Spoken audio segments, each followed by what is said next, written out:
Guess what? I don't give a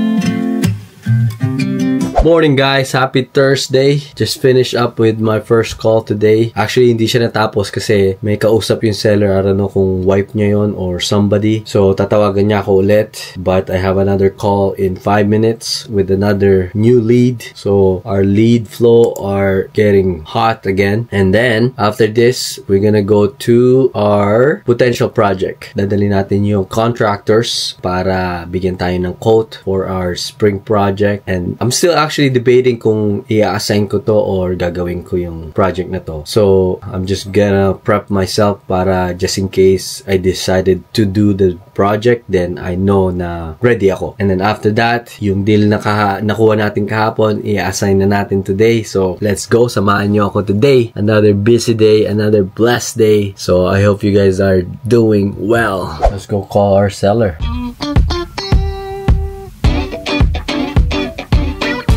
Oh guys, gusto ko i-share sa inyo yung mga hate comments na nakukuha ko sa mga marketing ads ko, sa mga videos ko sa Facebook kasi some of you guys know that I'm doing marketing ads, right? So, pakita ko sa inyo. Yung iba actually hinide ko na sa comment section. So, kayo, kung gusto nyo maging business owner, kailangan makapal ang mukha nyo, okay? Makapal ang skin nyo. Kasi, trust me, hindi lahat ng tao maiintindihan yung ginagawa nyo. Hindi lahat ng tao iintindihin kayo. So, eto, pakita ko sa inyo. Isang guy sabi dito, far from fair offer. And then, another guy here. I actually hide his comment right there. These guys are total scammers. Another one here. Stop the lies. Actually, screenshot ko din pala. This one, look at this guy. Parasite feeding up the poor people. These guys are total crooks. Look them up. They rip up a lot of people. And then the same guy said, these guys are totally scammers. So,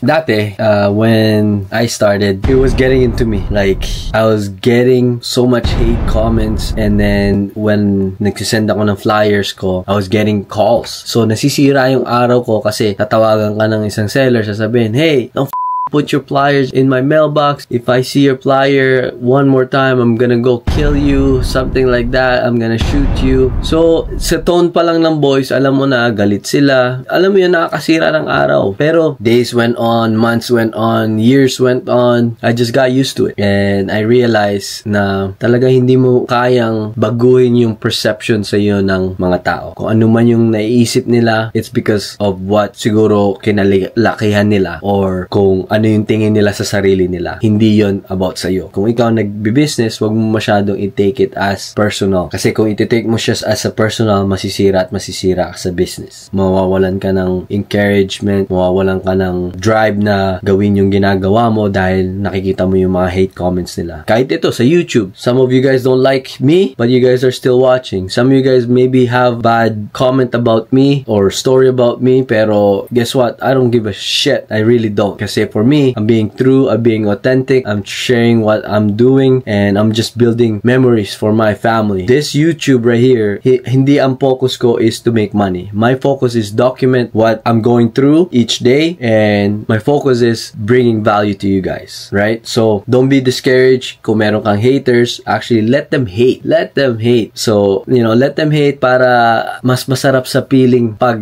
na-achieve mo yung inaasa mong success, inaasa mong goal. Sarap. So, yeah guys, lesson of the day, hindi mo mababago ang perception ng mga tao sa iyo. Just be authentic sa sarili mo and be true to yourself. Yung lahat ng mga taong susuportahan ka, isusuportahan ka. Yung mga taong hindi ka susuportahan from the beginning pa lang, hindi ka na nila susuportahan. So, don't mind them. Focus on the goal. Focus on the people that will support you and follow you. Alright? Mama, help me, Mama.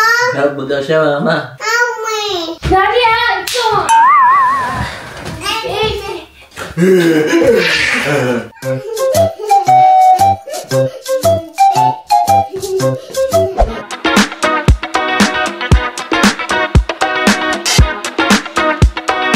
just got dito sa potential project ko. Naalala nyo guys yung story ko about do sa seller na gusto magpataas ng price. Ito yung property na to. Ito yung seller na to na potential project ko this coming spring. So hopefully yung numbers ng contractor ko lower than the other ones that I got. So let's see. Tara, samahan nyo ako sa loob. Alright guys, all done here. It looks like we have a good news. It looks like kayang gawin ng mga contractor ko yung price na gusto ko for this project. Kasi yung isang contractor ko is charging me a lot. So I've used one out of this contractor here. Oh, actually I've used them both. Yung isa, so maliliit na bagay lang. Yung isa, I've done 2 projects dun sa isa. So hopefully, yeah, ma-match nila yung price na gusto ko for renovation. And we get this thing rolling. After pala nito, mimit na natin yung client natin para do sa deal kahapon. So I'm excited for that. Nice and easy. Just waiting for my buyer now. Hopefully it comes soon. Yeah, and then you could switch this one there.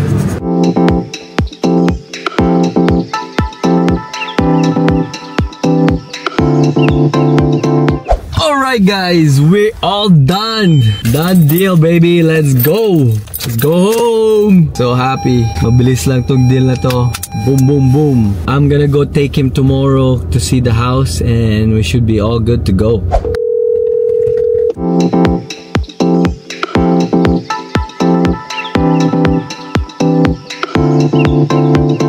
Just another investor. I got connected through another investor. Dati siya tiga Winnipeg. Ngayon, nasa Toronto na. And, you know, just asking my input. So, appreciate the call, brother.